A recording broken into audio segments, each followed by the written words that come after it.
دوستان سلام، خسته نباشید. ببینید برای ساخت یک عدد کانال سرا که این سرا رو ما بریدیم، الان که دارید تماشا میکنید ببینید اینجاهایی که چاک زدم، اینجا یعنی یه تیکه دنباله ورق داره که مثلا یه دنباله مثلا 50 سانتی داره که دنبالش اضافه میکنیم تا به اون اندازه‌ای که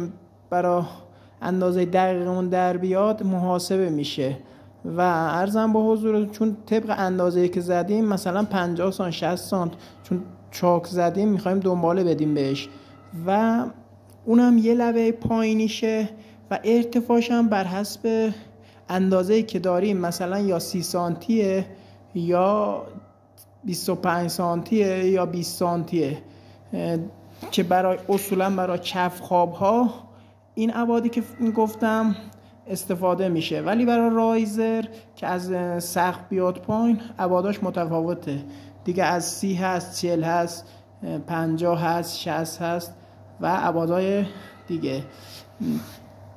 عرضم به حضورتون که برای ساخت این کانال ببینید طبق این تصویری که براتون نشون میدم، ببینید ارتفاعش با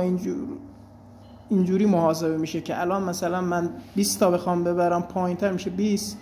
25 30 رو هم قرار میگیرن و یک ورق دولبه که طبق این زانویی که ساختم باید برش داده بشه طبق این متراژی که در میاریم. ببینید متر از اینجا میاریم تا این چاک و زمانی که به این چاک رسید اندازش رو می نویسیم، دوباره دنباله اینا متر میکنیم تا اینجا کلش در میاد و اینا هم به همین منوال این گوشایی میشه 3 تا تیکه، 3 تا تیکه دولبه براش میگیریم مثل این